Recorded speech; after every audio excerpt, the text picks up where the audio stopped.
This is Lauren Morosi. Today is May 2nd, 2014. I'm interviewing Don and MaryLu Herzog, a longtime parishioner at Immaculate Heart of Mary School in Grand Rapids, Michigan. Thanks for speaking with me today. Please restate your name and tell what year you joined Immaculate Heart. Our name? Oh, I'm Don Herzog. And we've been around here a long time, and I guess it's just the camaraderie of the school, and it's a good. She asked you what year. What year did we come here? Oh, I'm sorry. We came here in 1966. Oh, okay. So we've been here a while. Please describe your family at the time, names of spouses, as well as names and ages of children, if you had any. When we came? Yes. When we came into the parish, we were coming from St. Andrew's Cathedral. We lived in an apartment downtown. He was a teacher in Grand Rapids, and Don was beginning his insurance business. And Jeannie was a baby. And then we came into the parish, and then Tom was born here, and Kathleen was born here. And they all went through school here, from the public schools to Immaculate Heart and to Catholic Central. And now they are married and living in Colorado and Minnesota. Who was your pastor when you joined? Please discuss your relationship with him and give your impressions on his role in our parish. What do you remember about him most? We're not really quite sure. I think Father Kilgore was here when we came. Yes, But our most experience was with Father Kilgore. Father Flater, I'm sorry.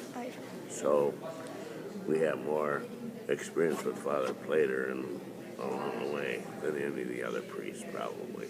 In the early days. The early days. What other priests do you have memories of? Please give their names and what you most remember about them.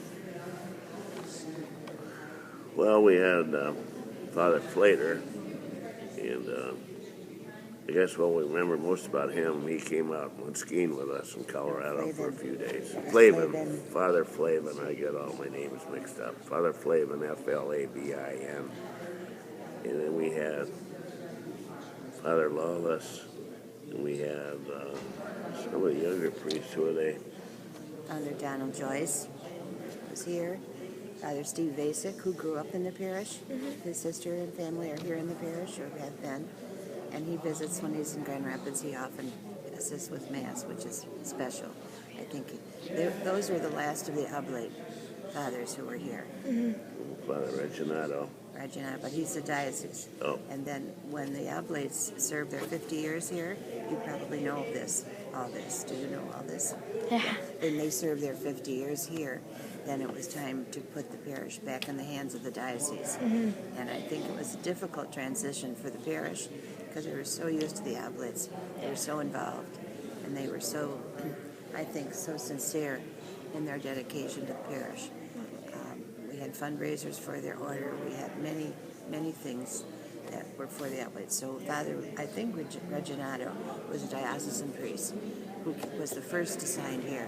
And that was difficult because it was a transition from the order priests, and he was part of the diocese, and I think had a... Father Len was here too before that. Oh, but he was an oblate. Father Sedlick. Oh, yes. He's at St. Robert's. St. Yeah, Robert's we go now, there Father Len sometimes. Sedlick. And his brother, he and his brother are oblate priests. Then he left that order and joined the diocese. So he wanted to stay here because the oblates were missionaries and they moved every 6 years. That's a good point. So he was here, then he was at Holy Spirit, and then Spring Lake, and then St. Robert's, approximately in that order. So he was another one outstanding, and there were several others. Don mentioned Father Flavin, who came here, and he was one of the last of the oblates, and he was very interested in the kids, and one of my activities was I organized the first ski club that we had here, and it's continued, which is just great, and I chartered a Catholic Central bus to take us, and the sister who was principal at that time I went in to tell her that we have a Catholic Central bus picking up the kids, but she'd never heard of anything like that. Was not very pleased about that. And Father Flavin would come and help. We'd go out from here at 4 o'clock and come back here about 9 o'clock at night. And we had a full bus load of kids. We had the best time. And then the parents got involved. Parents came over and at some points in the evening and would have sandwiches out at Cannonsburg. And then the highlight of it was that the very last night the sisters were invited, and they all came to Cannonsburg. And they'd never been out there, never seen anything like it, and they were quite impressed.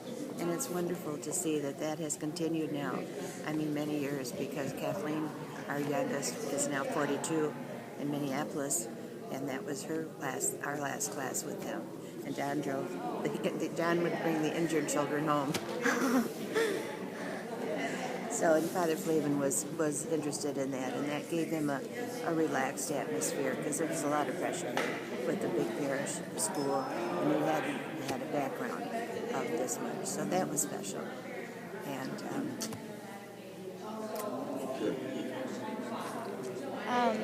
did your children go to IHM school? If so, tell about the atmosphere of the school and any principals or teachers who made an impression on them. Go ahead, I can't remember. Well, they came from public school. Mm-hmm. They were at Kenosha School, and our first home was near Kenosha School, which is a Grand Rapids public school, an excellent elementary school.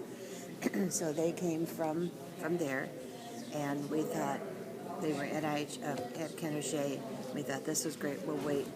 They had a wonderful outdoor program. I was a public school teacher, so I had great interest in the program there, and the principal there, and the teachers were all just outstanding. Well, anyway, so we thought, well, we'll move them all at the same time. So they had then an outdoor education program with the nature trail, and they've heard of it, and that was outstanding. So we thought, we'll let Jeannie go through 6th grade, that experience. Tom was going to 3rd grade, and Kathleen was in kindergarten there, outstanding kindergarten teacher.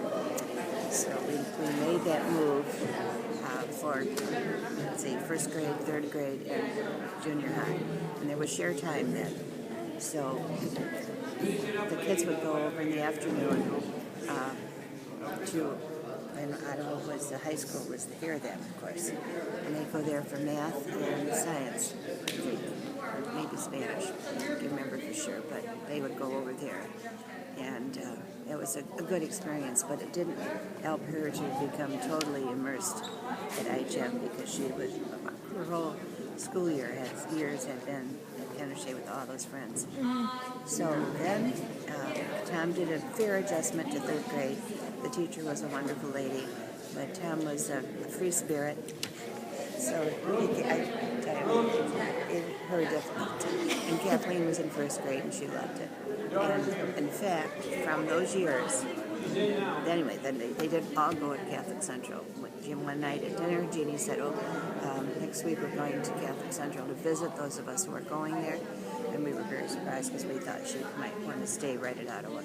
And she made the transition to Catholic Central. She was well prepared, because they had an excellent program there. So they went, and then, what was I going to say? I'm sorry, the people we know.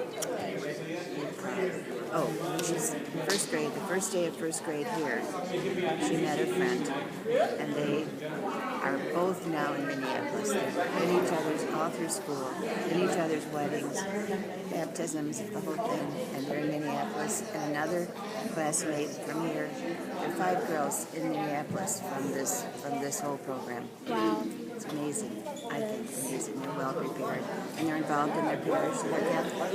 Their children go to, our grandchildren go to OLG, which is Our Lady of Grace. Here we are at OLG. And the other children are at St. Hubert's, St. Hubert's, I think.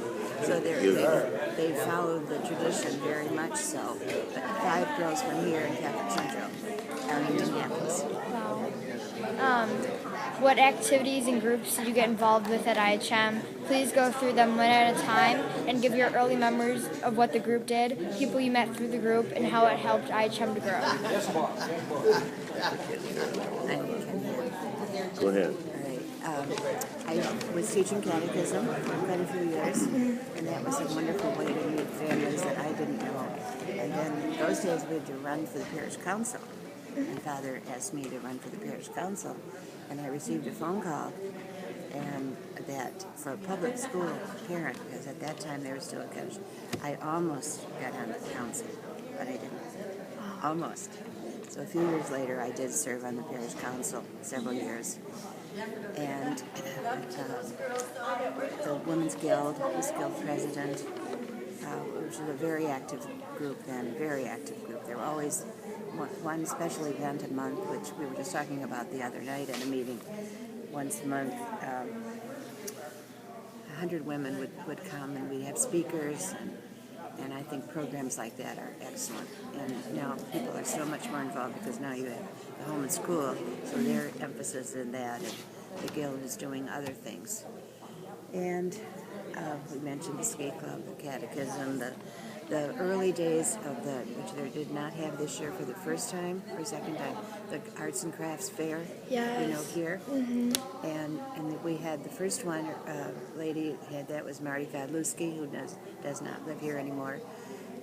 She organized that, and we were in the old gym, and we served lunch. Martha Everett, who became a dear friend, they had Kentwood Station restaurant. So Martha would come at 4 a.m, and she was famous for her soup. And am I saying too much? She'd make soup for that lunch, and that began that tradition. And now things have changed again because there are so many of major art fairs. East Grand Rapids, the big one up north in the communities, and so they aren't having that anymore, which is too bad because it was a great draw, and there were 1,000 people in here at one time. It was a great draw, but things change, times change, so that was a big thing. And then other things. Don was in the golf league. We met him. You can comment on that. You were in the men's golf league. Right. That was a good experience, meet a lot of different people. So wasn't a very good golfer, but it was a good social hour. 2.5 hours. And afterwards. Yeah. Afterwards. And I was in the women's golf league, which again was 20 years. Many different friends, dear friends. Our dearest friends, we met through IHM. In that many years, and several have passed away.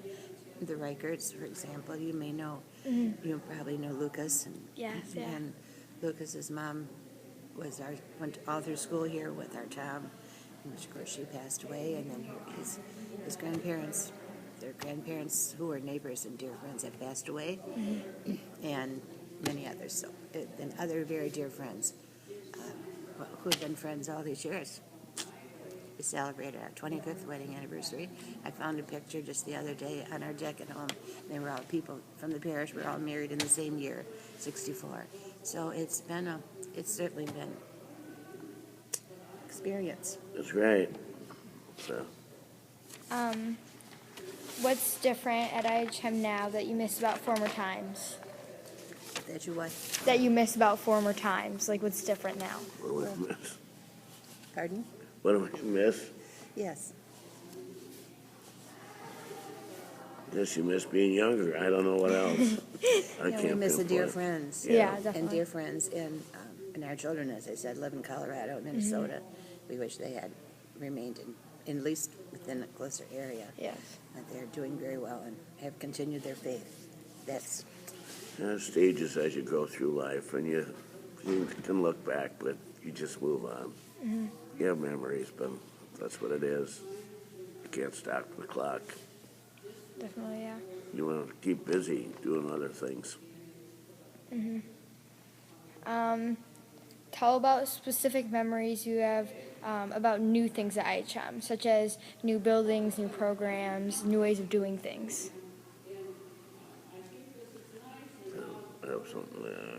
well. I think the latest remodeling and expansion, we were involved, and we did open our home to one of the early events for the fundraising for the $3 million that The Hearts and Hands. the Hearts and Hams campaign. Oh, We yes. opened our home, and we had 100 people there. It was the kickoff of this. I think this is all wonderful, and it's example of keeping up with the times, very much so. And we certainly support the parish and the activities, the symbol things, the fall gathering, the winter social, all of these things involving people of all ages, and that's very good. Yeah. Very good. The Burmese families, I was driving Burmese families for quite a while, and now so many of them are independent, Oh, definitely. wonderful people. I drove a little preschooler here to school and drove the mothers to their medical appointments. I even had a 5-day-old baby in my car, one of their babies. So that's been a real experience for me personally to see the progress that those people have made from what they've come from. You know, they all came from refugee camps in Thailand, and they're all in Kentwood schools now. I wish more of them could be in our school, and I understand there's an emphasis now, possibility that more of them will be here in our school. I think that would be wonderful. Yeah. Because they're all devout Catholics. So Have the priests or parishioners helped you through any tough times? no, not really. Anyone helped us with we've been very blessed. Yeah. We've had fairly good health, and our children are happily married. And we've had, and one wedding was not here, but circumstances were different, and we didn't pursue it further. But Tom was married in a Catholic ceremony in Steamboat, Colorado, with full mass and everything. Beautiful Irish Catholic girl. And Kathleen was married at St. Andrew's Cathedral. Beautiful wedding there with Father Flavin came back from Florida. We mentioned him earlier. Yeah. He came back to perform that ceremony, and that was special. Definitely. Discuss how your life has been enriched by being a member of IHM. Best thing about being a member? How I your don't life- know.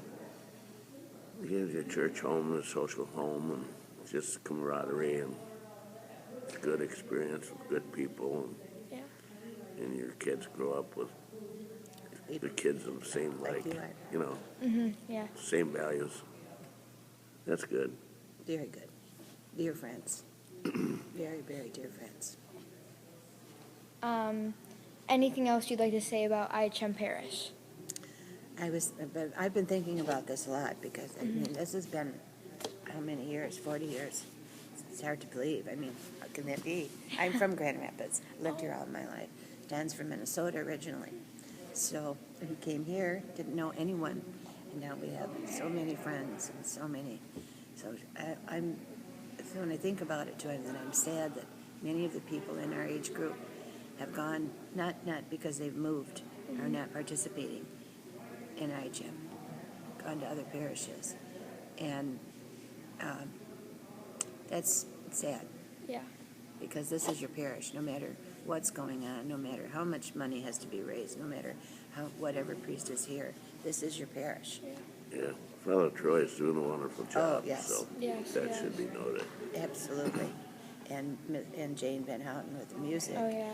And we've always had good music, but this has been outstanding. Outstanding. Everything that they've done, and Father Troy, and of course Deacon Ken, we're very saddened about his health, and we pray for him going to Lourdes, so yes, it's really something. Thank you for speaking with me today. On behalf of the parish, thank you for all you've done to make Immaculate Heart of Mary such a wonderful parish. Thank you.